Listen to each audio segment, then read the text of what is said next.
Hi, Shawn. My name is Amber Thornton, and I wanted to respond to your discussion board post for this course this week, talking about our Christian theological positions as well as our psychological positions.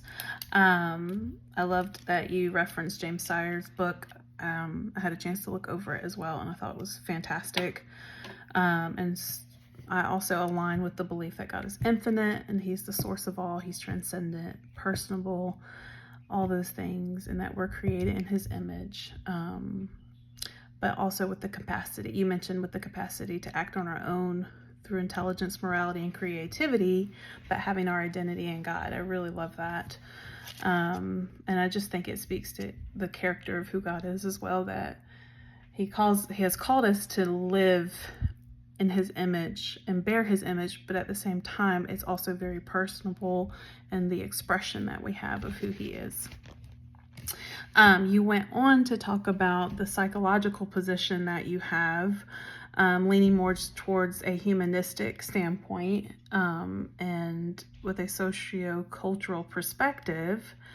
And as Hathaway and Yarhouse mentioned in their texts, they really go into more of the humanism psychological standpoint, which I found myself kind of really aligning with that as well, but also felt very conflicted because we can always swing that pendulum like one way or another, right?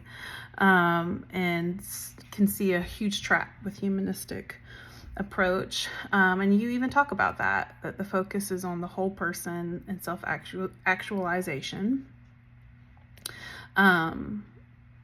But and you also mentioned, while it may seem contradictory to biblical teachings of relying on God, you stand with these approaches because they both encourage individual accountability on the client's part, which I totally can see your perspective on that. But I am curious, how do you find the balance with that, especially if you're while sitting with a client? How do you keep a client from going too far into their humanistic way of thinking?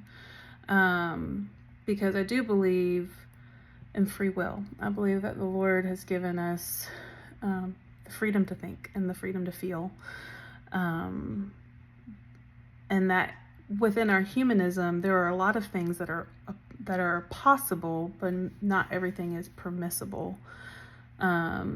Just even thinking about Genesis, where the Lord gave them boundaries within their free will, and not because He's bad, but because He's good, right? Like, even just going back to James Sire's book, that God is good and His ways are good, and so His boundaries, even for us, Psalm 16 has fallen for us within pleasant places. So how do you help a client? What are some of the ways and techniques that you use to help a client find those boundaries for themselves within the lines of their beliefs, within Christianity, or even for yourself? Where do you feel like those boundaries lie?